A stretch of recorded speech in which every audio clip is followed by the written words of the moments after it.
नमस्कार दोस्तों, stock market studies में फिर से एक बार आपको स्वागत है। तो आज यहाँ पे मैं बात करूंगा एक दिग्गज इंश्योरेंस कंपनी के बारे में।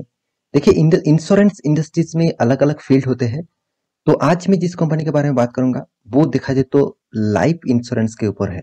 तो नाम सुनकर ही आपको पता चल गया मैं जिस कंपनी के बारे में बात करूंगा वो है लाइफ इंश्योरेंस कॉर्पोरेशन, मतलब LIC के बारे में। तो लाइफ इंश्योरेंस कॉर्पोरेशन के ऊपर आज बात करूंगा क्योंकि आज इस कंपनी के ऊपर एक देखा जाए तो बहुत बड़ा अपडेट आ चुके हैं। तो इसका अपडेट आपको मतलब 2 दिन बाद ही मिल जाएगा।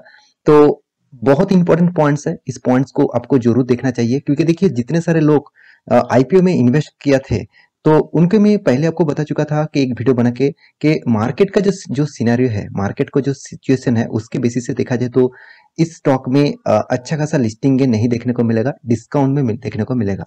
बहुत सारे लोग एग्री भी हुए थे, बहुत सारे लोग डिसएग्री भी हुए थे। देखिए, खुद का हर किसी इंसान का अलग अलग नजरिया होते हैं स्टॉक के ऊपर, कंपनीज के ऊपर। तो देखिए, मैं एक एक्सपेक्टेशन कर रहा था कि इस कंपनी का जो IPO का जो लिस्टिंग गेन है वो मतलब एक फ्लैट ओपन देखने को मिलने वाला था। फिर भी देखिए कंपनी 8% तक डिस्काउंट देकर ओपन हुआ। तो अराउंड इसका 950 इस रेंज में कंपनी का प्राइस रेंज मतलब लिस्टिंग सॉरी इसका बाइंग प्राइस रेंज था। और अराउंड ओपन हुआ 800 देखा जाए तो 850 इस तरीके से 50 40 60 इस तरीके से लेवल में कंपनी ने ओपन हुआ। तो क्या इस कंपनी के जो फिलहाल जो सिनेरियो है क्या अभी इस कंपनी के ऊपर निवेश किया जाए? तो इसके लिए बहुत इंपॉर्टेंट वीडियो आपको सामने लेके आया हो, तो वीडियो को लास्ट तक देखिएगा क्योंकि इन्वेस्टर के लिए ये बहुत बड़ा पॉइंट्स होगा। तो वीडियो को लास्ट तक जरूर देखिएगा और अभी तक आपने इस चैनल को सब्सक्राइब नहीं किया तो जरूर सब्सक्राइब भी कर लेना क्योंकि आपको daily basis stock market information update चाहिए तो इस चैनल में बने रहिए। तो चलो देख लेते हैं आज के स्टॉक के बारे में। तो सबसे पहली बात जो मैं आपको यहाँ पे दिखाना चाहूंगा इस कंपनी के कुछ डिटेल्स के बारे में। देखिए, कंपनी देखा जाए तो एक गवर्नमेंट कंपनी है। आप LIC के नाम हर बच्चे बच्चे भी जानते हैं घर के, क्योंकि LIC इतना मार्केट को कैप्चर करके रखा। साथ ही साथ कंपनी ने जिस बेसिस से मार्केट को यहाँ पे टोटली मतलब कैप्चर किया, तो उस बेसिस से छोटा छोटा बच्चा भी जानते हैं इस कंपनी के बारे में। तो क्योंकि देखिए LIC एक ऐसा ब्रांड है जो इंडिया में फर्स्ट टाइम इंश्योरेंस सेक्टर में आए थे। मतलब हर किसी का इंश्योरेंस होना चाहिए, हर किसी के ऊपर इंश्योरेंस का मतलब फ्यूचर वो क्लेम कर सकते हैं। उसको अगर कुछ भी मतलब मान के चलिए कोई भी LIC लिया हुआ है और उसको डेप्थ हो जाता है एक्सीडेंटली, तो उसको एक बड़ा अमाउंट मिल जाता है उसको घर के जितने सारे सदस्य हैं उसके फ्यूचर के लिए। तो इसीलिए LIC ने एक नया प्रोजेक्ट लॉन्च किया था और कंपनी स्टार्ट हुआ था 1956 में। तो 1956 में जब हमारा मतलब देश स्वाधीन हुआ था, मतलब जब हम फ्रीडम हुए थे, तब देखा जाए तो उसके बाद गवर्नमेंट ने दो नया प्रोजेक्ट लॉन्च किया। एक है टेलीकॉम सेक्टर में जो BSNL के माध्यम से, और और दूसरा है एक्चुअली LIC जो इंश्योरेंस के माध्यम से। इस दोनों कंपनी ने मार्केट को बहुत अच्छी तरीके से मतलब अच्छी तरीके से मार्केट को कैप्चर किया और धीरे धीरे बढ़ते बढ़ते आज जिस मुकाम में है, अराउंड आप देखेंगे तो 5 लाख करोड़ का इसका मार्केट कैप है। 5 लाख करोड़ कोई छोटा मोटा कंपनी नहीं है। एक बार भी आप सोच लेना कि इतना बड़ा कंपनी है ना, इतना बड़ा कंपनी तो किसी का भी मतलब ऑल ओवर इंडिया का भी किसी का स्पास बुझा सकते हैं। तो कंपनी इतना बड़ा है, 5 लाख करोड़ का मार्केट कैप इसका। तो पहले ही बता चुका हूँ कंपनी गवर्नमेंट कंपनी है। आप देख सकते हैं इसका हेडक्वार्टर मुंबई में है और इसका ओनरशिप जो है वो गवर्नमेंट ऑफ इंडिया है। तो गवर्नमेंट कंपनी होने के नाते भी कंपनी में जो पोटेंशियल है, मुझे जो भी इस कंपनी में ऊपर बहुत पॉजिटिविटी में मानता हूँ क्योंकि इतना बड़ा कंपनी, साथ ही साथ कंपनी जिस जिस बेसिस से काम करता है हमेशा कस्टमर के भी देखते हैं। साथ ही साथ इसका जो मेन बिजनेस मार्केट में इसको लेके आके मतलब इस जगह पे लेके आया वो है इसका जितने सारे डिस्ट्रीब्यूटर मतलब जितने सारे एजेंट, इसको मैं डिस्ट्रीब्यूटर बोल दिया, माफी चाहता हूँ। जितने सारे एजेंट है उसी ने इस कंपनी को आज इस मुकाम तक लेके आया। इसका कारण क्या है? देखिए, एजेंट को बहुत अच्छी तरीके से वो सपोर्ट करते हैं। तो एजेंट को कमीशन जो है, एजेंट को जो एक्स्ट्रा रिवॉर्ड देना है, तो इस तरीके से बहुत सारे मतलब इस प्रोजेक्ट के ऊपर काम करते हैं। बाकी जितने सारे इंश्योरेंस कंपनी है वो कमीशन तो देते हैं मगर उसको एक्स्ट्रा अवार्ड देना और एक्स्ट्रा बेनिफिट्स देना वो शायद नहीं देते। तो इसलिए LIC के ऊपर लोग ज्यादा भरोसा करते हैं। एजेंट भी इस कंपनी के ऊपर बहुत सेटिस्फाइड है। तो कंपनी स्टार्ट हुआ था, मैं पहले ही बता चुका हूँ, 1 सितंबर 1956 से, और कंपनी धीरे धीरे ग्रोथ होता चला गया।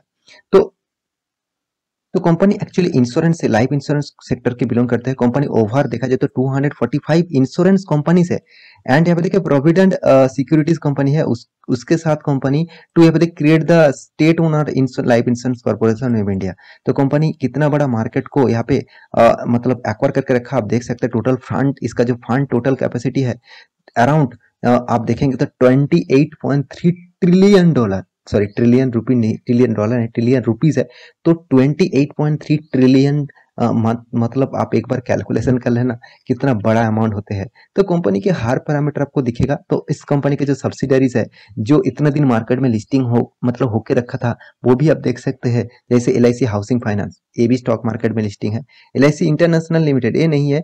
LIC कार्ड सर्विसेज ये भी नहीं है। LIC म्यूचुअल फंड ये भी नहीं है। पेंशन फंड भी नहीं है। हाँ, IDBI बैंक है। IDBI भी LIC का ही कंपनी है, क्योंकि LIC ने IDBI बैंक के ऊपर इतना ज्यादा इन्वेस्ट करके रखा, तो इसलिए ओनरशिप उसी को मिल गया। तो मैं आपको ये सब चीज क्यों दिखा रहा हूँ, क्योंकि कोई भी कंपनी के ऊपर निवेश करने से पहले उसके ऊपर जांच करना बहुत जरूरी होते हैं।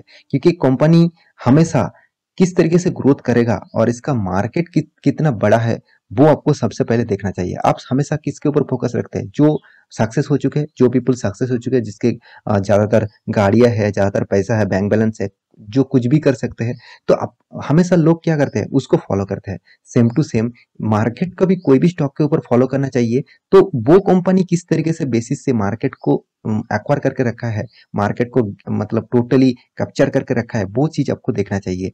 तो ये कंपनी बहुत शानदार है, इस कंपनी के ऊपर स्टडी करना मेरे हिसाब से, मेरे तो one of the best company है। क्योंकि इस कंपनी में जिस तरीके से कंपनी ने इन्वेस्टमेंट बढ़ाया है, आप खुद ही देख लीजिए कितना बड़ा इन्वेस्टमेंट। हर साल में कंपनी का इन्वेस्टमेंट किस तरीके से ग्रोथ हुआ, आप एक बार देख लीजिए। तो ये कंपाउंड ऑब्जेक्ट के जैसा ही काम कर रहा है। कंपनी ने इतना ज्यादा ग्रोथ किया, इतना ज्यादा ग्रोथ किया, फ्यूचर में और भी अच्छा खासा हो सकते हैं। तो चलो कंपनी के बाकी डिटेल्स भी देख लेता हूँ। तो उससे पहले गुड न्यूज कौन सा है वो देख लीजिए। देखिए गुड न्यूज एक्चुअली आप कहेंगे तो गुड न्यूज जो है कोई गुड न्यूज नहीं है। तो बहुत सारे लोग कहेंगे सर ये क्या गुड न्यूज था? बिल्कुल गुड न्यूज था। क्योंकि देखिए कंपनी ने एनुअल जनरल मीटिंग का अनाउंसमेंट कर चुके हैं। कंपनी डिविडेंड भी अनाउंसमेंट करने वाला है, फर्स्ट टाइम कंपनी डिविडेंड देने वाला है। और 30 में, इस डेट को आप याद रखना, 30 में इस डेट में कंपनी ने रिजल्ट अनाउंसमेंट करेगा और डिविडेंड भी अनाउंसमेंट करेगा। आप देखना है इतना बड़ा कंपनी में आपको डिविडेंड कितना मिलता है। दूसरी बात, कंपनी ने रिजल्ट किस तरीके से किया है। तो मैं जरूर कहूंगा इस कंपनी में आपको बहुत पोटेंशियल मिलने वाला है। हाँ, आप कहेंगे सर लिस्टिंग गेन में तो मुझे लॉसेस हुआ, क्या मैं निकल जाऊं? बिल्कुल नहीं। आप इस कंपनी के ऊपर डटे रहिए, टिके रहिए। इस जैसे कंपनी में अगर आप माल बेच देंगे तो आप कौन सा कंपनी में निवेश करेंगे, वो तो सोच लीजिए ना। तो हाँ, मैं जरूर आपको एक चीज जरूर कहूंगा, रिक्सी गेम है क्योंकि गवर्नमेंट कंपनी है, इसमें थोड़ा सा रिक्स है।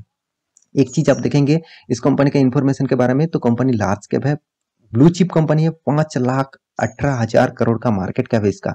5,18,840 करोड़ का इसका मार्केट कैप है। कितना बड़ा कंपनी, आप एक बार सोच लीजिए। इसका जो कंपटीटर था HDFC लाइफ इंश्योरेंस, तो वो भी इसको वो बहुत पीछे हो गया। वो नंबर 1 था, 1 लाख करोड़ मार्केट कैप लेकर चल रहा था, और ये 5 लाख करोड़ का मार्केट कैप आ गया, तो वो तो बहुत पीछे हो गया ना।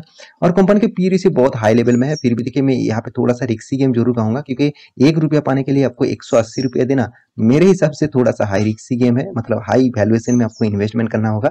और कंपनी का देखिए सबसे बड़ी बात है, कंपनी में कोई कर्जा नहीं है, एक भी कर्जा ना लेकर काम कर रहा है। कंपनी का एनुअली इनकम 2,900 करोड़ है, और अराउंड कंपनी के हाथ में 54,900 करोड़ का कैश है। इतना बड़ा कैश होगा तो कुछ भी डिसीजन ले सकता ना। आपके पास मान के चलिए आप, आपका बैंक बैलेंस भी जितना है, साथ ही साथ आपके हाथ में कैश भी अच्छा खासा है, तो आपके बिजनेस के लिए कभी भी कुछ भी निवेश आप कर सकते हैं। तो मेरे हिसाब से एक बहुत बड़ा पॉजिटिव साइन होते हैं। और साथ ही साथ दूसरी बात जो है, कंपनी का कंपटीटर के हिसाब से नंबर 1 पोजीशन में है, नंबर 1 में ही रहेगा, नंबर 1 भी रहेगा। क्योंकि इसका मार्केट कैप देख लीजिए, उसको छूने के लिए आपको बहुत ज्यादा मेहनत करना पड़ेगा। और कंपनी के देखिए हर पैरामीटर आप देखेंगे तो कंपनी का प्रॉफिट रेशियो, कभी भी कंपनी लॉस नहीं किया, कंटिन्यूअसली कंपनी प्रॉफिट कर रहा है, और प्रॉफिट को ग्रोथ भी करा रहा है। हाँ, कंपनी के ईयर ऑफ ईयर बेसिस बात करें तो कंपनी ने शानदार प्रॉफिट को मेंटेन किया, और इसे एसेट को भी देखिए शानदार ग्रोथ किया। और एक चीज उस कंपनी में जो सबसे बड़ा मुझे अच्छा लगा, कंपनी ने पहले तो रिजर्व जो है तो इस 2021 में कंपनी का रिजर्व देख लीजिए कितना गुना बढ़ चुके हैं, 6000 करोड़ तक चला गया, जो पहले 500-600 करोड़ तक रिजर्व था। तो कंपनी में पोटेंशियल जबरदस्त है और कंपनी के ऊपर अच्छा खासा होने के नाते इन्वेस्टर भी इस कंपनी के ऊपर अच्छा खासा निवेश करके रखा। देखिए अभी देखा जाए तो पब्लिक इस कंपनी के ऊपर जबरदस्त माल उठाया, तो आप कहेंगे सर एफआईएस ने तो उतना माल उठा नहीं, पब्लिक ने भी डीएस भी उतना माल उठा नहीं, और प्रोमोटर तो 96% होल्डिंग रखा है। अराउंड आप छोटा मोटा होल्डिंग यहाँ पे बेचा है, अराउंड 3.5% का होल्डिंग यहाँ पे बेचा है। तो 3.5% भी कितना बड़ा अमाउंट हो गया आप देख लीजिए। तो कंपनी ने एफआईएस ने इतना माल नहीं उठाया, डीएस ने उतना माल नहीं उठाया, पब्लिक ने ज्यादा माल उठाया। देखिए डीएस कौन सा है वो भी तो देख लीजिए, उतना ज्यादा नहीं माल उठाया, 1% से कम माल उठाया, इसलिए कोई भी नाम आपको नहीं दिखेगा। तो मैं जरूर कहूंगा इस कंपनी के ऊपर आप कुछ भी हो, इस कंपनी के ऊपर अगर आप माल बेच देंगे तो आप शायद मेरे हिसाब से अच्छा खासा निवेश नहीं बन पाएंगे, क्योंकि 1% तक लॉसेस चल रहा है। तो इस टाइम आपको मौका है इस तरीके से कंपनी के ऊपर निवेश करने के लिए। बाकी आप एक बार सोच लेना, उसके बाद स्टडी करना, उसके बाद आप निवेश करने के लिए सोचना। तो आशा करता हूँ आप 13 मई के दिन याद रखेंगे। तो उससे पहले मैं रिजल्ट जब आ जाएंगे तो उसके ऊपर मैं अलग से वीडियो बना के दूंगा और कितना डिविडेंड मिलेगा वो भी आपको बताऊंगा। तो इस कंपनी के ऊपर फोकस रखिए। तो आशा करता हूँ सारी जानकारी आपको मिल चुका है। मेरे वीडियो आपको कैसे लगा कमेंट जरूर करेगा। इसी तरीके से वीडियो पाने के लिए चैनल को सब्सक्राइब भी करेगा। मिलते हैं नेक्स्ट टॉक लेके, तब तक के लिए अच्छे से रहिए, अपने ख्याल रखिए, बाय बाय।